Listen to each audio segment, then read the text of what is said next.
Greetings and salutations. Uh, First things first, espresso, always.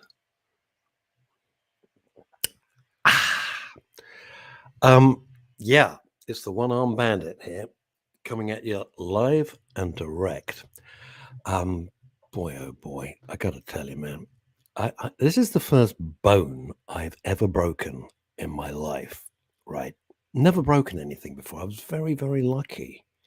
And I kept my fingers crossed that I wasn't going to break anything. It is so freaking inconvenient. I cannot even begin to tell you the sheer inconvenience of it all. If you think I look a little rough, yeah, that's how I'm feeling, gang. Got to be honest with you. Let's say hello to a few people here. Let's say hello to Robert Van Buren. Never get tired of that. And all the way from New York State, we love him, Asa Don Brown. How is my COVID? The COVID is the least of my problems. Thank you. The COVID is now tested negative. I'm okay with that. It's left me with a horrible cough, which catches me out every now and then. Otherwise, it's okay. It's this, which is just making my life really, really difficult. Anyway, enough about me. Actually, it's never enough about me. Let's be honest about it. You know him. You love him. He was the man we dreaded asking questions at Capital Radio, but we love him here. Neil Long. Greetings and good morning, and thank you so much for tuning in to Men's Radio. How are you, Russ? Good afternoon. I always say good morning. Well, I'll tell you, Longy, I've been better. It's very, very debilitating and annoying. And I tell you one thing, which is ridiculous. It's left me feeling fragile. I never feel fragile. I think you've known me for 25, 30 years. I never feel fragile. I don't do fragile.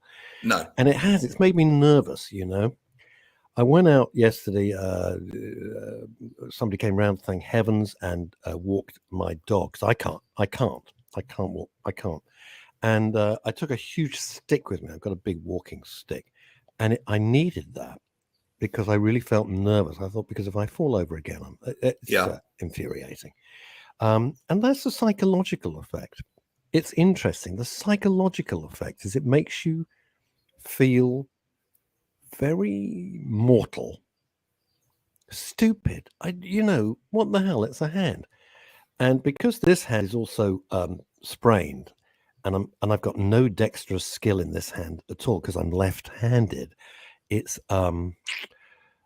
quite difficult. Melanie's saying this.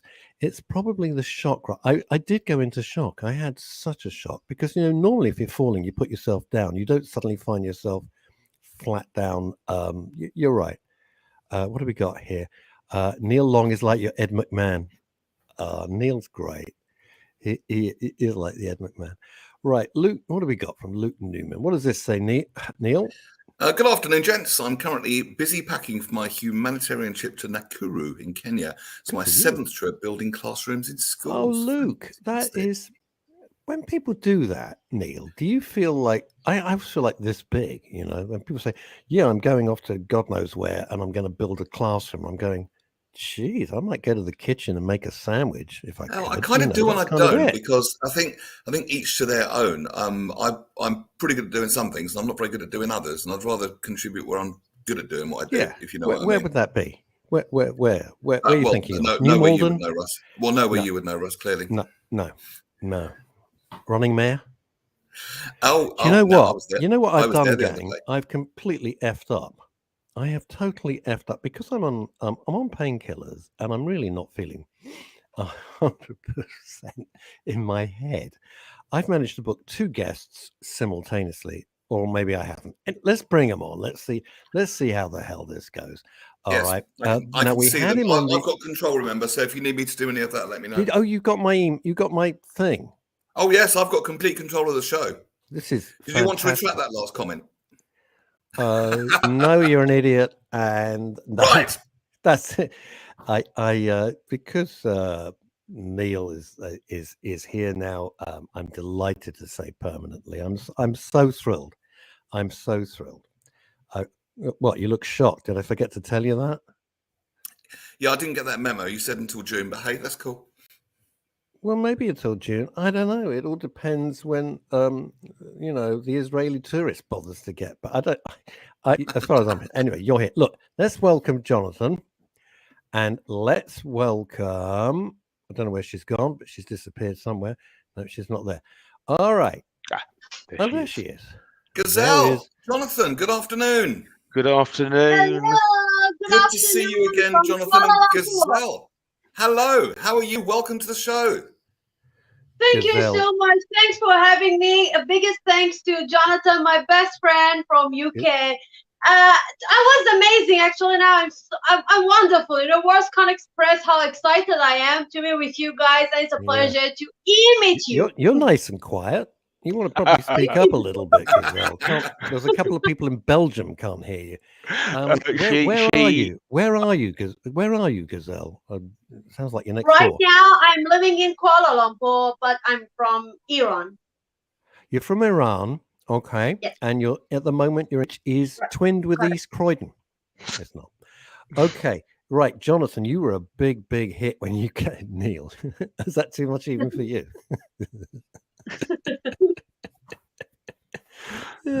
God, Jonathan, you were a big hit. We had a lot to talk about last time. So, all right, take it away. Tell us about everything that you're doing, and then tell us why we're delighted. We are being joined all the way from Kuala Lumpur. Indeed. Yes, fill us in, Jonathan. This is going to be good because I'm a big fan of what you do. Go for it. Well, I very much appreciate you asking me back. Thanks, guys. And I really have hope the negatives back now. What negatives? Oh, yes. Yeah. Right. Sorry. Okay. Yeah. That'll tell you what, that shows your age, mate. We don't have film anymore, do we? Do we not? No. In fact, I was talking. Are the just Beatles this still together, Jonathan? Did you not get that memo? Yeah. No, are the Beatles still playing together? I think so. Yeah. Glenn Miller's playing in East Croydon tonight, mate. He's on the moon. God. I'll tell you what, I'm looking forward to seeing Buddy Holly soon because he's coming over. Right. Before I go Jonathan, into go on. Yes, before I go into my thing, hi Russ. I don't know if you saw the message. I was listening to another of your lives the other day. On your computer, you've got a capacity called sticky keys. I did see your message and it sounded smutty, so I liked it straight away, but I don't understand what the hell it means. Fine. So sticky keys is a function in Windows. Right. If you press your shift key down Steady. five or six times in a row, it will go blip blip, and this little box will come up and you can click on the sticky keys function. Sticky keys basically holds down your shift or your control or your alt or your function button so that you can, with one hand, press the shift, get a capitalized letter, then carry on typing. Every time you want a capital. So we'll talk. I'll tell you what else I've found, which has been a real boon. Gazelle, I know this is boring as hell to you, but stick with it. What the hell? Is that I went online. Somebody very kindly wanted to sell me a speech-to-text recognition system. It was 400 quid. And I thought, no, I'm feeling crap enough as it is. I ain't laying out 400 quid. I'm sure it's marvellous. And queues up for smoked salmon on a Sunday morning, but I'm not getting it. And then I did some research online with what's left of my brain, and I found if you press the Windows key, the little sign, and press the letter H simultaneously, it immediately does dictation. It's great. So I know who knew. Who the hell knew? Yeah, that wasn't Butch. Do you want to try it again? Yeah. Let's try it again so you see more Butch. It immediately does dictate. No, that just sounds like you had 2 bottles of Coca-Cola and burping. And so you press, this is for everybody. It's really good. You press the Windows little function button and you press the letter H. Up comes a microphone. You press that. And so my emails, I'm dictating. It's not as, and it's, because I can't type. Emails dictating, and it works on anything. Yeah, wow. Really I just tried it. It works. It's really good, and they keep it a secret, so you don't need to go and spend. And I'm not being rude about the person who was being very, very helpful, and in no way. But I'd rather do it for free because eventually, please God, my hand will heal. Right. Let's get back to why you're here, Mr. Social Me Too. Okay, so hi everyone who's watching, and I'm Jonathan McDonald, and a chap called Gregory Austin and I began what started out as LinkedIn Me Too and has evolved to Social Me Too, because we knew content or connections on LinkedIn. So Gazelle was a connection of mine, and until I heard, and it was almost a throwaway comment, one of my connections said, "Oh yeah, I get 3 or 4 DMs every day from men saying, 'Oh, you're so beautiful. I want you to be my wife,' or 'I'm a soldier and I need your help,' or whatever it might be." And I went, "Really?" She goes, "Yeah." And it was the matter of factness of it that shocked me. Gazelle, did you get my message that says, "I've only got one working hand and I'm really screwed. Do you want to come to Southeast London?" Did you get that message? Yeah. Oh, great, because I'm waiting for a reply. Move on. Yeah. Thank you. It's Great. visible for me. I hope you all can hear me clearly, because I don't have any mic. No, we can hear you. We can, Gazelle. I can't wait to hear your story. Okay. So, yes, and so from last time you asked me to come back, Russ, thank you, and Neil, and I thought that, so Gazelle was one of the first women that appeared on video for the shows that I produced, and I need to say no more. If you, in fact, you can minimize my frame, let Gazelle speak. I'm not minimizing your frame. That would be ridiculous. All right. Okay. I really want to hear this, because I really want to understand the female point of view on this. I'm going to say no more, and I really want to hear your story, Gazelle. Please go ahead and share. Sure. First of all, again, greetings to all of our audience and everybody who is watching us. I'm Gazelle, and I'm business developer, women empowerment public speaker, and I'm also passionate model and actress. Actually, the main reason that I made friends with Jonathan, more than being just a LinkedIn connections, it was my horrible stories. Then I found out he already found a very good platform of social Me Too, where we can freely speak and we can raise our voice. And there is somebody like him and his teammates who can listen to us. Actually, for me, I have many horrible stories that I can share with you. But for today, good. We've got an hour. We've got an hour. Knock yourself out. All right, good.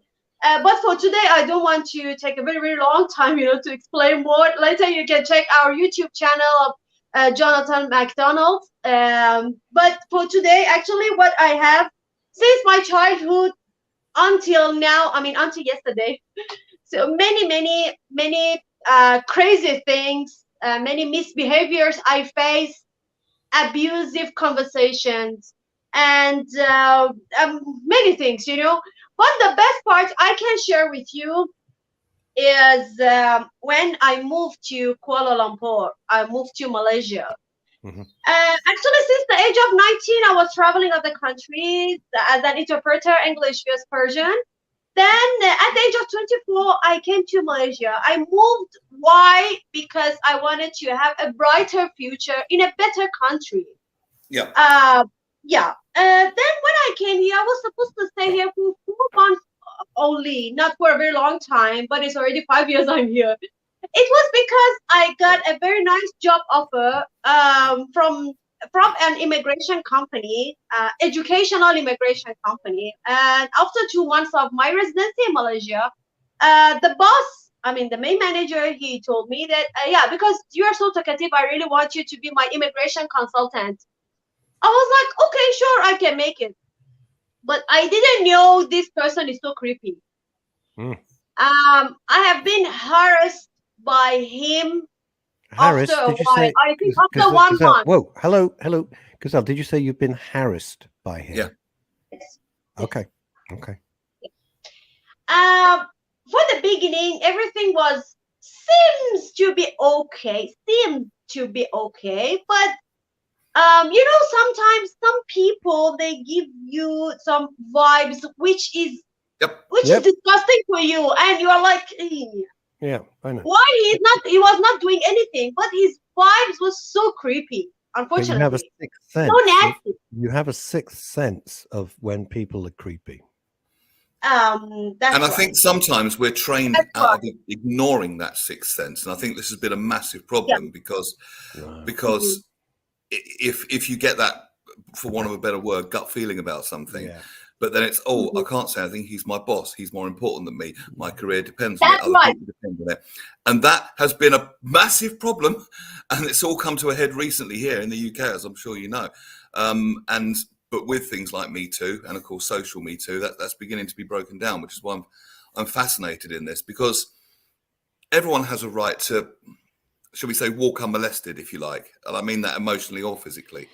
You know, Mm. yeah, of course Yeah. we find people attractive. Of course people flirt. There's not wrong with that in my book. But there's ways and means, and just Mhm. thinking it's okay to do just because you're an attractive woman, it's not. One It's of not. It's the not, one not of in the my book. things one of the things that Gazelle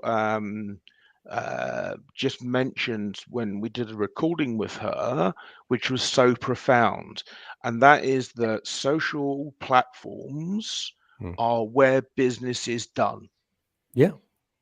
and Yeah. she cannot not be on social platforms, and Mhm. so it is sexual abuse at work when Exactly. for social Me Too, for so there was a story in the UK about the first gay footballer, a Yep. 17-year-old Yep. boy that 17-year-old stepped kid. up, Yeah, and good for him. he's Mhm. going to Well, get trolled mercilessly, but hopefully some older players who are also gay will come out now and support. the thing about Um, that, mm, sorry, I was on Talk TV this week and that story broke. And my point was, why is this even a story? If it was 1968, maybe 1978, and a Oh, footballer yeah. comes out as homosexual, okay, maybe it's a story. It's 2022, for mm. Christ's sake. Who gives a shit? Who cares? If anything's a The story, it's guy people's is remaining there. negative reaction to it. If Hmm? anything, that's the shocking thing nowadays. If anything should Well, be a story, it's what I people's don't trolling. get about that story, we'll just take a detour for a second about this. I wasn't going to bring this up, but you've opened the door, Jonathan. Is this the footballer should only be judged on whether he's a good footballer or not? What he does off the field, I couldn't give a monkey's. It's absolutely irrelevant. But I wanted Mhm. to be clear, and I said the same thing on Talk TV, and I'll say it here: is that good for him? Brave of him. He's 17. At 17, you don't really know which way is up. You think you're running the world, but you haven't even started yet. But good for him. I'm sure with, just sheer statistics must be there must be so many gay footballers who Mm. are too scared. Why they're too scared, I don't know, because they think they're going to be bullied. But the bottom line with that, and this goes really to the heart of men's radio station and what we do on women's radio station as well, would be this. What is the worst that can, so the guy's gay? Does that mean he can't play football well? No, nonsense. It's a nonsense. It's the two. There's no correlation between the two. So it's only that people in the crowd or whatever, for whatever brutal, stupid, nonsensical reason, are going to be rude and troll him at the matches and on social media. Why? What are they scared of? What are they scared of? What difference does it make to them? That's a very good None. question. What are Why? they frightened What is of? stopping them accepting that? What are they scared of? Are they What scared are that they? they're gay? I mean, and if they Maybe. were, who cares? So what? Well, there is that. That's projection. That's It projecting is. stuff It you is. can't own onto putting It is yourself onto other projection. people. I just don't I don't understand. But I thought what was stunned because it was front page of the Times as well, and it was front page on a lot of papers over Mm. here. Mm. Mm. I couldn't believe that it was such a big deal that a No, I footballer agree. said, My "I'm first gay." I reaction was was like, so "What the what? hell's this about?" Was so what? So Yeah, someone's I mean, it gay. was completely. So The whole thing was like a so and But this is the thing, you see. We three presumably heterosexual males have never had to deal with the things that someone who's gay, who's not accept. So the last 10, 15, 20 years in the UK, especially down in the southeast corner, we're a lovely mixing urban bohemian environment. Yeah. But you've not got to go far Mm. before, and I mean far north, before it's I'm the man of the house, I work, Yeah. yeah, that I'll put goes food on. on table. It's a You show weird some respect thing. in my house. That goes Do you on know today. we're a tiny little island stuck in the North Sea, Hmm. right? That's what we are. That's what the UK is. A little bit of rock. It's tiny, right? I don't even think we're the size of Texas. I don't know. We're tiny. Hmm. And you're quite right. You know, I live in London. I'm London born and bred. Neil's the same. I hang out in Soho with my pals all the time. I've done theatre, obviously, and music. It's nothing. It is part of my normal life, right? I don't see it. I don't see it. And you're quite right. You can just travel a bit outside London, and it's like, what the It's only hell when you is go out of this? London, because we have a holiday home on the south coast, and there's a little touch of racism down there, which really surprised me. Wow. Just you know, I've grown up with people of color all my life, and gay people, and it never has and never will bother me. So when I take myself there, I sort of take myself with me and my attitude with me, and it's like when I hear that, I'm like, really? What century is this? But it kind of comes It's full scary, circle isn't it? back It's to a what we're shock, talking about. Gazelle. It's a real shock. Well, it is, and it comes full circle because how as a professional woman like you, how do you cope in the online workplace with this? I mean, are there measures in place to protect you? I mean, talk us through an average day of how you be dealing with this, if I may. Gazelle?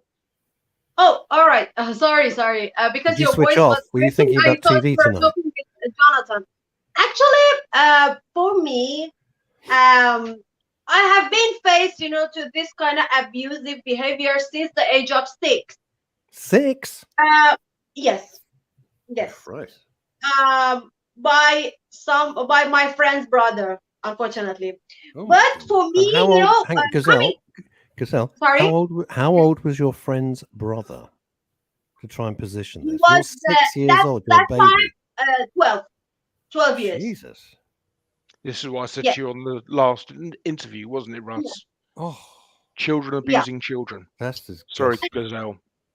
Actually, I'm coming from a third world country, unfortunately. You know, where women outside, they are not safe. I'm not gonna say so safe. No, there's no safety for women. Actually, I was just walking. People, guys, they come, they feel like, okay, now they have to touch your private parts in public. What? In Kuala Lumpur? No, is this in Iran? Is this in Iran or Kuala Lumpur? Iran or Kuala Lumpur? Unfortunately, it's so common, still common. And I'm sorry, they don't I care what didn't hear you you. war. I didn't hear you. I'm sorry. Is this in Iran or Kuala Lumpur or both? No, not in KL. No, not in Kuala Lumpur. My own country. In Iran, right? Okay. In Iran.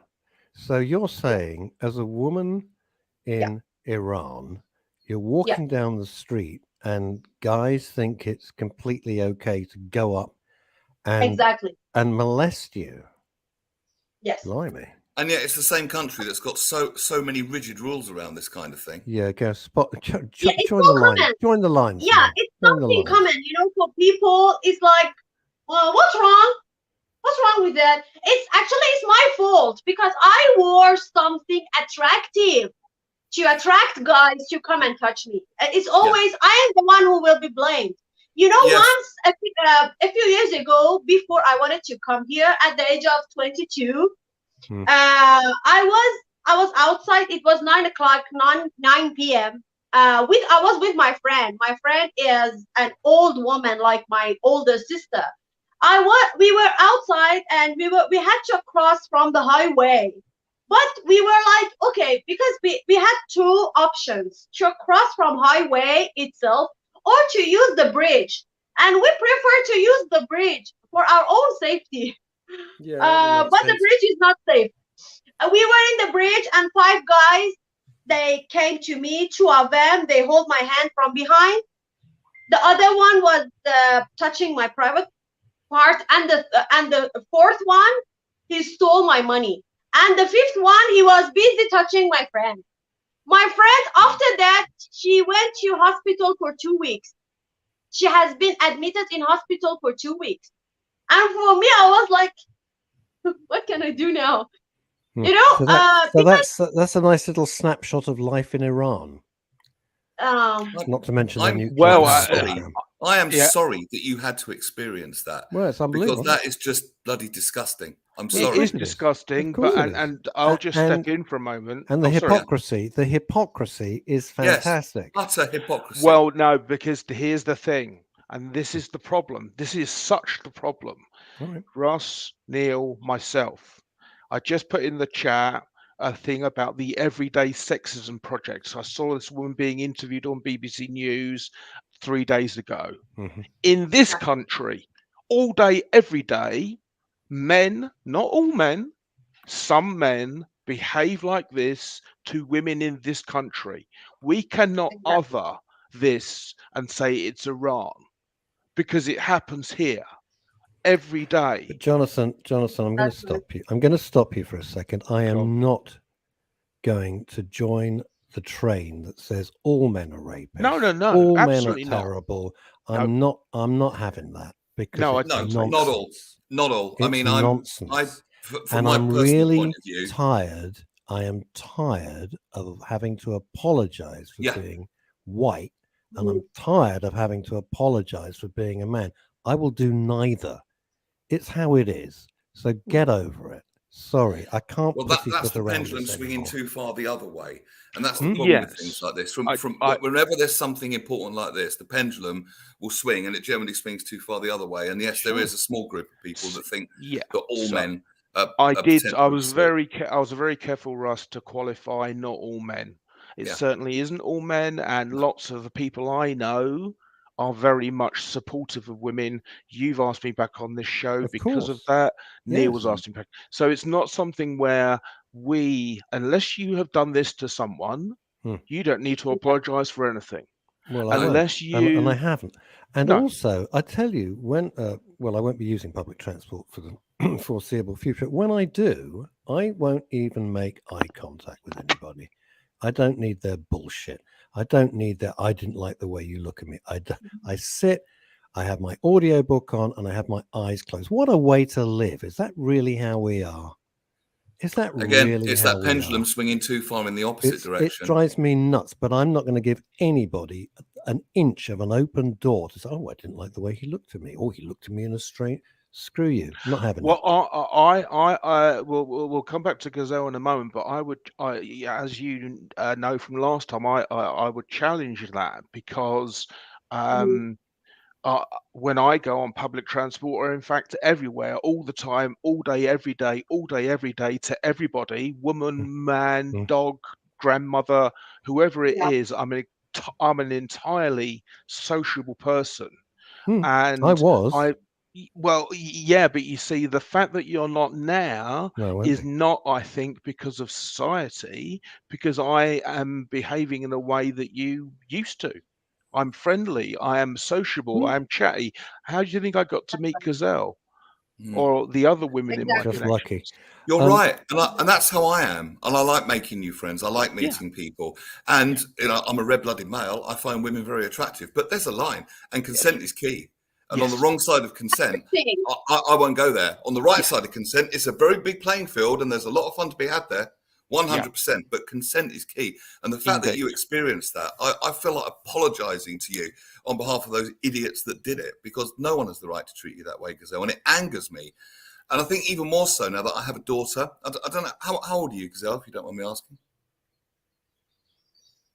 22. 22. Well, I have a daughter who's 27, and that's made me even more aware of this issue, because it is a problem, this kind of bovine male mentality that thinks it's okay to behave that way, and it's not. And shouldn't that be a given? I mean, what century is this? In 2022, in these so-called enlightened times in the Western world, we're still wrestling with this issue. We're not enlightened. We're going. Let's call a spade a spade. We're not enlightened. We're going backwards. Yeah, Race I agree. relations is going backwards. The division between men and women is Exactly. going backwards. It's all going the Exactly. wrong direction. And this, you And we could see, talk about this forever we could. because it's about being divisive, and you have to ask yourself, why is the world so divisive? It's a theme we come back to time and again on men's radio stations. There is a reason why everything What, is so divided, because if you what's the reason? divide, you weaken. And Actually, uh, a weakened population is a malleable population. And that's where that's the underlying cause. And that's scary. What were you going to say, Gazelle? actually, for this, of course, I'm not here to say all men are the same or all women are victims. No way, no. But for this, to answer your question, why this crazy thing still happening and why we are going backward, I blame society. Why the society is already blaming us, we women. Anything happens, we are the ones who are gonna be blamed. And what I can do, what I have to do as a woman, okay, at the age of 12, I'm allowed to get married. After that, of Whoa, course, I whoa, whoa, have to whoa. be a slave of. Stop, Gazelle. Take a breath. Mhm. At the age of 12, you can get married. Yes, Did you just say that? yes, Not by choice, mate. yes. No, I Not don't by assume choice, you're by 12-year-olds force. you want to get. Jesus You Christ. this is actually this is happening in this is what is happening in third world countries everywhere India, in the world. They're Africa. going forward, those countries are going backward. That's why for me they're not third world. There's like fourth world, fifth world, I don't know which world, but I know they're not Wayne's updated. This is World, I what I think. know. And they see women as slave of men. Men are here, women are nothing. We are just baby producers. We are I just know. some tools for men's sexual, wants I and know. needs for their desires. I know. That's And I don't agree with it. I don't agree. Where's the most enlightened place you've lived? The most forward thinking place? For me, it was Canada. When I went to Canada, I found them very forward thinking there. What about you? You've obviously travelled quite a lot in the world. Where's the most forward thinking place for you? Where you're freest to be who you want to be, shall we say? to be London. honest, exactly. London. But before before I started traveling other countries, I was like, okay, Middle East is kind of the countries are kind of the same, but the best actually is UAE. But since I'm honest with you guys, since I'm in Malaysia, I feel so safe. I feel I have some right to talk. I have some right to for self defense. I can define myself. I can show, hey, yes, I'm a woman. Although I'm a foreigner here, I'm not local. I still am not a local, but I still can talk. I still can. There is nobody here, to stop me or to mute me forever. Although I had a very very crazy experience with my ex boss, but I still could quit my job. And that person right now in Malaysia, he is wanted. Why? Because you imagine, I was on the phone talking with my clients, and some hands were coming, touching me. And I was like, hey, please stop it. I don't like it. Okay, let me talk with my client. No, and he was like, no, I'm giving you energy. What? I'm What giving energy? you energy. Oh, I'm going to write Was it that a bit one of down. Reiki? Was it? Well, I'm giving you energy. Oh, that's I don't Dirty bastard. understand what does energy mean. But before, because from my background, since the age of 6, these things happened to me a lot. I already prepared myself, and I was like, I told myself, Gazelle, you can overcome on it, so don't worry. But the reason, as you mentioned, Mr. Rose, right? Rose, am I Ross. pronouncing your name? Rose. I don't know. Okay, Is there a Mr. Rose here? Mr. Rose, Mr. Rose. calling Mr. Rose. Mr. Rose to You know, reception. Russ. Dr. Rose to yeah. reception. Dr. Rose to reception. Okay. As you mentioned, I did not come here to go back my country. Why? The reason is because my father, he sold his single asset, which was his property, and he paid me, and then he was like, okay, you go to Malaysia and forget me. I'm not there anymore to support you. You have to support yourself, and at the same time, you are the one who must support me because I'm already retired. And this person knew that I have no plan to go back my own country, so I had to stay here. That's why he was like, okay, anything I tell her, she won't say no. But for 1 year and 8 months, I had to work with him. And every day I was arguing with him. No. He was like, no, you have to sleep with me. I said, I don't want to sleep with you. Why I have to do that? I'm virgin. Anyway, How old is your every day. Wait, Giselle, take a breath. Yes. How old was this boss of yours? Sorry? How old was your boss? I was 24 and he was 38. Okay. Yeah. But while he was already in a 22 relationship. So hang on, you were 24. So you just a moment ago said you were 22. How old are you actually?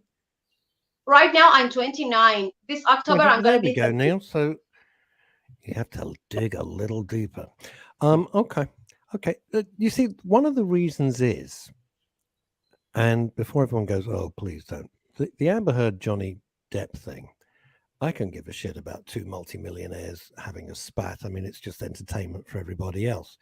What I do, the point about it is if you're going to have a case like that, it dilutes every time we meet a gazelle. Every time we meet someone who has suffered genuine abuse, who has been sexually molested, all of those things, and you're not a multimillionaire with a huge legal team and a PR team and a makeup team and a press team and a management team and an agent team and all the rest of it, it dilutes the argument. And that is why the Johnny Depp Amber Heard thing is so poisonous. I agree. It is because they turn it 100% into a freaking circus. And yeah, it's very entertaining. Of course it is, because it's pure showbiz, it's pure melodrama and all the rest of it. But it's a very bad thing for women who have suffered abuse. But, and I'm sure Jonathan will agree, it does highlight the case. And I had so many messages of men who are abused by women. It's not a one-way street. No. And it's that you see, and hopefully, Russ, this won't be our last chat on a live radio stream. That you see is exactly why I've set up Social Me Too. There is so much abuse online and offline. So on the Social Me Too website, I've got categories. I've got death threats. I've got rape threats. I've got murder threats. There's categories that people can submit stories, because these are the kind of stories about what's going on. And Gazelle's speaking of her actual in the world physical experience is the one reason I think, and she can correct me, but that was the one reason why she was able to talk on video about these experiences, because she's been hardened throughout the whole of her life. And women especially will internalize abuse, be it on social media or otherwise, as to what did I do. And men who are suffering, so men who are abused by women, the shame, because the of course, you're supposed to enjoy being touched by a woman. You're supposed to enjoy this as a man. You're not supposed to enjoy getting punched, are you? Yeah, well, consent is consent.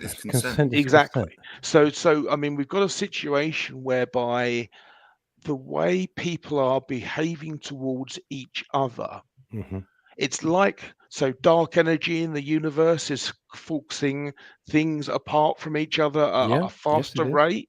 That seems to be what's happening, the way you refer to people drawing back to their religious or their country barriers. People are shrinking away from the world, whilst at the same time we have more access to the world than we've ever had. And I think that's interesting. I'm a little more optimistic than that. I do think there's an awful lot of people waking up, or maybe I'm just in in a circle of people that are having all quite enlightened conversations, because there is a massive movement to this kind of the very opposite of division of unity, which is, I suppose, one of my deep values in my kind of spiritually kind of way. And that includes consent, of course it does.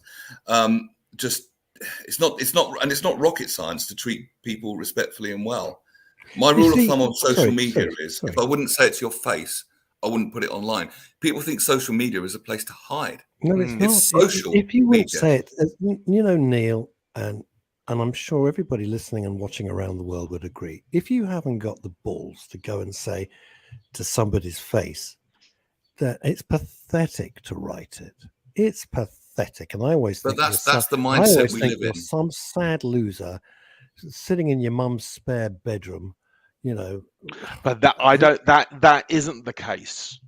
That's the problem. No, but that's how I see it. Because I know that's how you see it. Because that diminishes these idiots. Yeah, but that's the whole problem. That's what I'm pushing back on. Yeah. We three men who are doing things to help other men, who are doing things to help women, we're that enlightened bubble that Neil's talking about.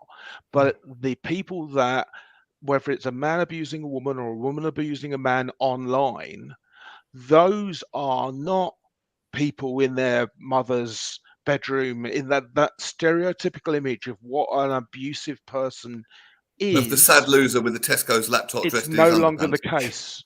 Right. It's the case that everybody has this 0 to 10 anger.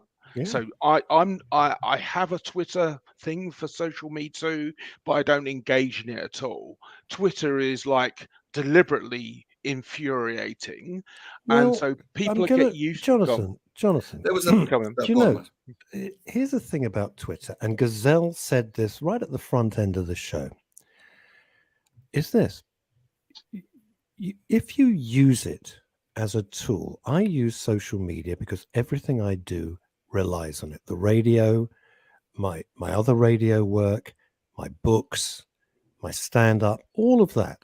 You know, I don't have an agent, I don't have a manager, I don't have PR people, so I do it all myself. Everything you see really for men's radio and not for women's. Oh, hello, because she's given up. Given up. I think she was bored.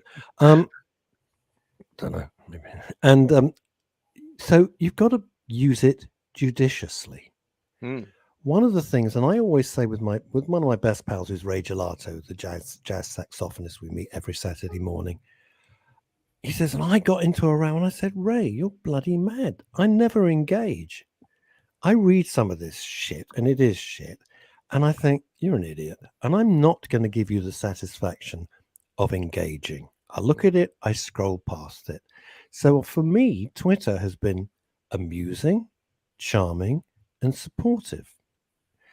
With Facebook, I don't put stuff up which is controversial. I might talk to Neil about it. We might do it on the show. But on Facebook, I try to do it as entertainment. And how do I think that that's responding? I got over 800 messages about my broken hand. Over 800. I couldn't believe it. It's lovely. You know, there's me and my dog. There's me and my dog. 800 messages. I was stunned and overwhelmed by people's kindness and niceness and the offers of help from people that I don't actually know that well. Can I come round? And not being silly, can we drop some stuff? How kind is that? Very. You know, if you put good stuff out, I'm sure Neil, this goes to the heart of Neil's. Well, they say like attracts like, don't they? Yeah, you put nice stuff out, you can get nice stuff back. Now, Gazelle, you know, what you're enduring, like that story about you walking over the bridge with your friend is horrendous.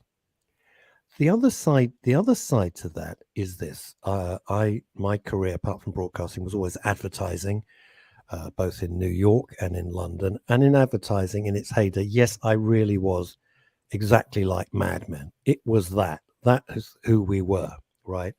And we worked very hard, and boy, we played hard, most of which I can never repeat, right? We played very hard. But it was an understanding always of consent. Even in our early days at Capital, you know, we were all pals together, and it was a wonderful, wonderful atmosphere. But it was with mutual consent and mutual respect. I have the same Always. relationship with Always. the lady I work with on Radio Jackie, Nikki Patrick. I call her my radio wife because we've been together for so long on the radio. And she's a very happily married woman, by the way, and not to me. And we banter. And some of the things we say off air, people will be shocked at. But the consent's in place. It's an absolute mutual respect and consent, and we understand that we're doing it because there's an understanding to entertain people. I'm going to be blunt. There's an understanding, and Gazelle, forgive me, because what you've said is horrible. But there is an understanding. You can have wonderful relationships with people with crazy banter, and you can push it to the limit. But there is an understanding. You're not going to suddenly leap over the table and grope them or attempt to rape them or do something ghastly. I know. We can all be adult about it, you know. And the word no, I don't know about in Iran. Obviously, it doesn't work at all. No means exactly that. Means no means no. Sod all in Iran. But the rest of the word no, if you're a decent human being, means exactly that. That's what it means. Go, Neil. I'm just kind of thinking on my feet here. I'm looking.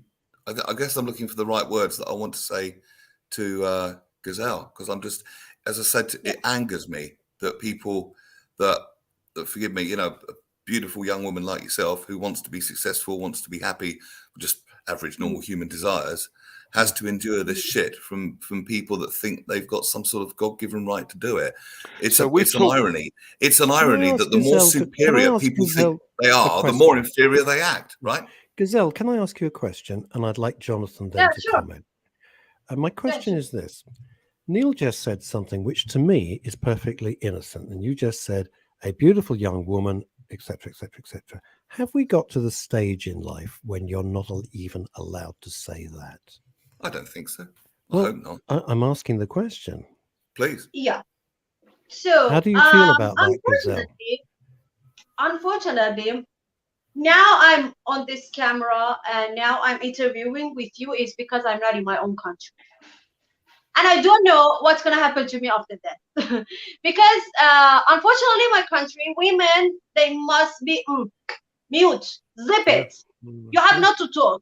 I'm the one who will seduce guys. I'm the one who will, will wear something for the guys to come to me, to touch me in public or anywhere. Actually, even in university. In university, in my country, unfortunately, is a place that people, they will do, sexual activity. Everywhere in the world, in the university, they will study, except my country. But for me, as a person who has been harassed in many ways since my childhood until I came here, or until adult, like adulthood right now, I was like, it's okay. For the beginning, of course, I even was not allowed. I even didn't know how to speak about it to my own father, to my own brothers. I was really scared because is your mother still alive, Gazelle?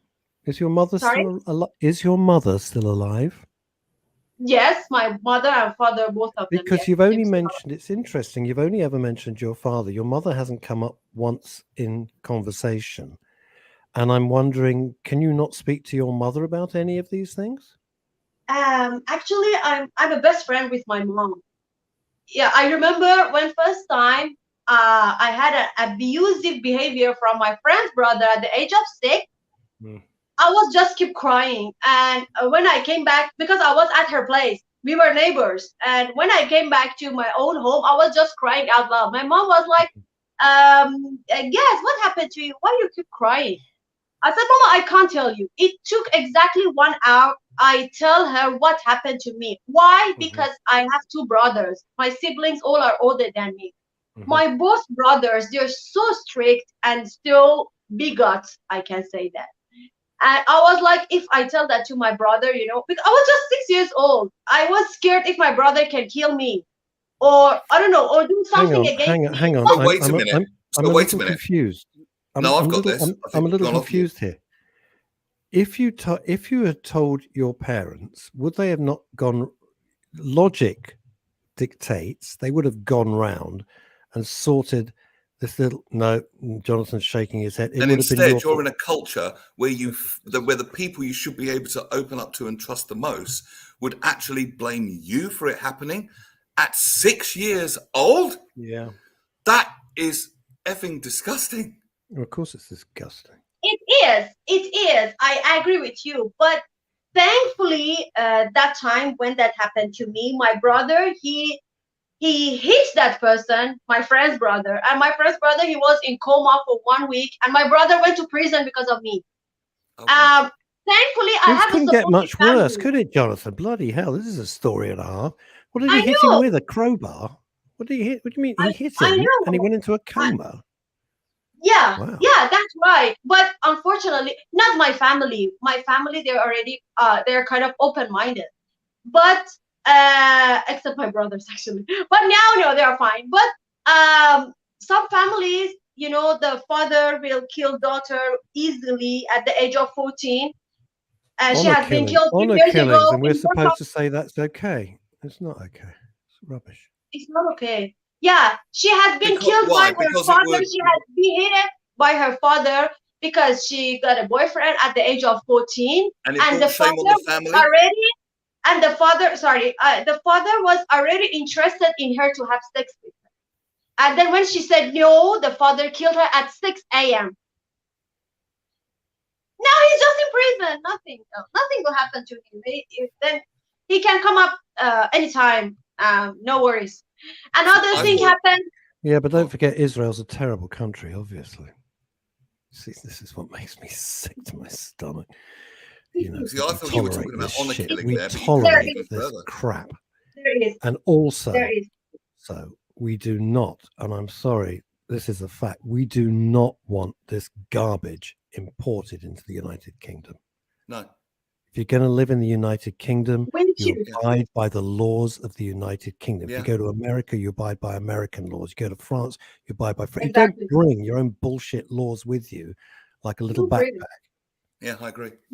I agree. And some people don't call want me. any of this. Some people We think I'm don't being want racist this. when I say that, and it's got nothing to do It's with not race. racist. It's not Neil. Not remotely Neil, racist. you go to Italy, right? You don't say, "Oh, I'm sorry, I'm abiding by British laws." Yeah, but you're in Pisa or you're in Florence, mate. You abide by Italian laws. Exactly. It's not racist. It's fact. I agree. It's fact. Can I ask you something? I'm optimistic enough to think there is a growing group of men and women with a sort of more enlightened, inclusive outlook. What can particularly men do that would help you personally right now? What can the average man? What could I do? What could my attitude be towards you now to help you and to contribute to you the most?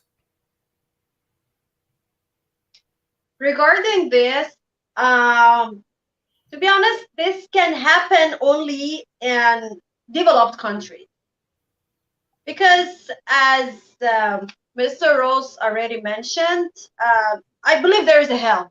I believe there is a hell. That's why now I'm here living all alone for 5 years. So for me as a girl, unfortunately, you know, we are like we are not animals. We even are not animals. They still behave to animals better than women. I myself am not even an animal. All the women activities, anything which belongs to women is already born. So I, as a woman, what I can do, Gazelle, say that again. Could you say that again? Because I didn't follow what you said. All women is already bought, or something you said. Well, yeah, I didn't get that last sentence. I'm not sure what you're saying. Just repeat the last sentence you said, if you would, please. Okay, actually, all women activities is born. I mean, I as a girl, I'm not allowed. Banned. Oh, right. Okay. Yeah, we are banned. Yeah, we are banned from the government. Like, we are not allowed to ride bicycle. Just simple bicycle. Just bicycle, okay? Yeah. I'm not talking about bike. So what can the average man who wants to be decent, who wants to respect women, and is still kind of learning the new rules of it, as it were, what can the average man, how can men best serve you? Men that want to be decent and treat you as you want to be treated? I think that's my question. What would you ask? The fact that you have to answer it and the fact that I have to ask the question reflects on our society. I'd like it to be a given. If it were a given, what would it look like to you? For this, I myself, as a girl, what I want from a man to respect me, to trust me, and behave me like a human. Yeah. I'm not his sexual desire tool. I'm not his baby producer. I'm not his slave. I'm not the second gender. I am not. This is me, and you accept me as I am. And most importantly, I'm not your honor. That doesn't mean because I'm a woman, so I'm your honor. What do you mean I'm your honor? What honor? Are you saying the word honor? Honor-based stuff, isn't it? Yes. Hmm. You imagine. It's very alien, isn't it? It's very alien. I'm not following it. So you'd like to be able to follow your own path without being told you're bringing shame on this family or cultural idea, which seems to hold itself in a superior position to you, incorrectly. That's right. Because I, as a woman, I'm nothing but ashamed for my family, for my husband, for my boyfriend. Actually, wait, I tell you something. I'm just good for when he needs me. When he doesn't need me, just like a piece of paper, a piece of tissue, he will throw me out. Isn't it? I'm going to say something, Gazelle. We look at this not just from a London viewpoint, because we're not a London-centric station, it's a global station, but we look at it, let's just say, from a Western civilization viewpoint, all right? Or, be more specific, a European viewpoint. None of those things that you've said apply in Western civilization or in European civilization. Absolutely, completely and categorically dismiss that. And I'll give you the examples. Okay. We've only got 4 minutes, so we do. We're going to have you back. Yeah. But I'll let Ming the Merciless will be back, ladies and gentlemen. Well, but basically, the pushback on that is that we have on estimated 80,000 female genital mutilations in this country. What, in the UK? In the UK. By what? By whom? Oh, no, by people from other cultures, yeah. Yes, there you go. Thank you. But that's bringing their beliefs over here. That's bringing them. You can't say Jonathan, we live in you're just confirming exactly what I've said. No, I'm not confirming what you said. Well, okay. Let me offer you a reframe. Because this is not. You don't have. I'm sorry. Christ, I don't want to. You end up sounding like Hitler. This is not British people saying, "Oh yeah, we'll have some female mutilation." No, they're not. They may have a British passport, but that's about it. Okay, but then, so that's a larger conversation about race and identity and country. I think I know what you're saying, and I think the way I would sum it up is this, because I think there's a slight misunderstanding, if I may, from an observer position going on between Jonathan and Russ. My personal opinion on this is there's things I see like FGM, like slavery, like honor killings, like even enforced marriages. And I don't think that is appropriate in any society, personally, let alone this one. But I don't consider that a British idea or a neo idea. Some people have those ideas in their country of origin. And like Russ said, bring them here. They bring the cultural memes here. Yeah. I don't consider them British ideas. Yes, but here's the thing: is that fair? Well, it's fair insofar as these are ideas that have been brought from other cultures around the world. However, if you want to say about Britain being a particular kind of nation, we invented the concentration camp. How far are you going to stretch this, Jonathan? Well, only as How far are you going to stretch it? I know they did. They did it in the Boer War. I know that. You're not telling us anything new. So we're only stretching it as far as to say that people that live here and have a British passport and call themselves British, but still carry out what we would consider as, so you two are white British males. I was raised by a white family. So even though I'm mixed race, I have white privilege. And for us three talking... Why do you keep calling it? No, I'm not going to let that one slip by. I'm not having this white privilege bullshit. I'm sorry. I'm not going to keep apologizing for you haven't got to apologize for anything. No, No, you I'm haven't not got to going to. apologise. I'm seriously, I'm exactly. not going to. And it's not because And you should not. and I'm not just being like this because my hand is absolutely killing me at the moment, as you probably noticed. It's because I just cannot keep this I don't mean this. I want you back. You've got to come back. Okay. Right? Come back either next week or the week after, because we're right out of time. Gazelle, you are hello, calling Kuala Lumpur. Thank you so much for coming on the show. You've been extraordinary, and we'd love to have you back. There's so much more Gazelle, to talk and about. can I just say very quickly, you're getting some wonderful, wonderful comments. I'll just put one on the screen for you to see there from our listeners. So for what it's worth, there's an awful lot of thousands of people who are watching and listening to this broadcast that well and truly have your back. Yeah. So follow your dreams and follow your heart. And I hope you find a group of people that will nurture and support that for you and give you the love and respect that you deserve. And I really mean that. And last word, Social Me Too, www.socialmetoo.org. We are all, men, women, and otherwise, non-binary, are all having experiences on social media. If they're going around your head, Jonathan, you are heading. If I had two hands, you'd be heading for trouble. You're only doing this because I'm crippled at the moment. Non-binary bollocks. Right, we're out of time. Jonathan, you're coming back. Gazelle, thank you. Please stay safe. Lots of love to you all. See you. What's today? Wednesday? We'll see you Friday. Bye, gang. See you Friday.